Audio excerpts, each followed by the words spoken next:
Law is a very powerful weapon. மோஸ்டா நிறைய பேருக்கு நம்ம கேஸ்ட்டை சேஞ்ச் பண்ணலாமா, அது வந்து முடியுமா அப்படிங்கிற டவுட் வந்து இருக்கும்.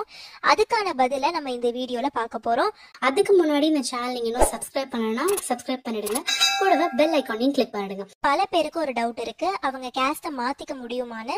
அப்புறம் கல்யாணம் ஆனதுக்கு அப்புறம் அவங்களோட ஹஸ்பண்டோட கேஸ்ட்டுக்கு ஆட்டோமேட்டிக்கா மாறிடுவோமா அப்படிங்கிற டவுட்லாம் இருக்கும்.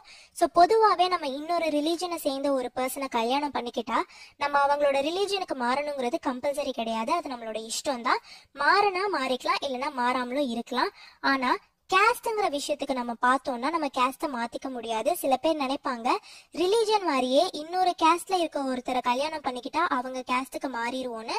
ஆனா அப்படிலாம் எதுவுமே நடக்காது. மேரேஜ் பண்றதுனால நம்மளோட கேஸ்ட் வந்து மாறாது. இப்போ எக்ஸாம்பிளுக்கு ஒரு கேஸ் பார்க்கலாம். இங்க என்ன நடக்குதுன்னா, வேற கேஸ்ட்டை சேர்ந்த ஒரு பொண்ணு எஸ்சியை சேர்ந்த ஒரு பையனை வந்து கல்யாணம் பண்ணிக்கிறாங்க. கல்யாணம் பண்ணதுக்கு அப்புறம் ஹஸ்பண்ட் மாதிரி எனக்கும் வந்து ஜாப் ரிசர்வேஷன் வேணும் அப்படின்னு சொல்லிட்டு கேட்குறப்ப அவங்களுக்கு அது மறுக்கப்படுது. இதுக்கு கோர்ட் என்ன பதில் கொடுக்குறாங்க அப்படின்னா, இன்னொரு கேஸ்ட்டை சேர்ந்த ஒரு பையனை கல்யாணம் பண்ணிக்கிறப்ப உங்களோட கேஸ்ட் வந்து மாறாது, அதனால உங்களுக்கு வந்து ரிசர்வேஷன் வந்து கொடுக்க முடியாது அப்படின்னு சொல்றாங்க. ஏன்னா கேஸ்ட்ங்கிறது பை பர்த் டிட்டர்மைன் பண்றது. ஸோ அதை வந்து மாற்ற முடியாது அப்படின்னு சொல்றாங்க. ஆனா சில சர்க்கம்ஸ்டான்சஸ்ல ஒருத்தவங்களோட கேஸ்ட் வந்து மாறும். அது என்னன்னு இப்போ பார்க்கலாம். ஃபர்ஸ்ட் பாயிண்ட் என்னன்னா, டிஃப்ரெண்ட் கேஸ்ட்ல ரெண்டு பேர் கல்யாணம் பண்ணிக்கிறாங்க. அதாவது பொண்ணு வேற கேஸ்ட், பையன் வேற கேஸ்ட்.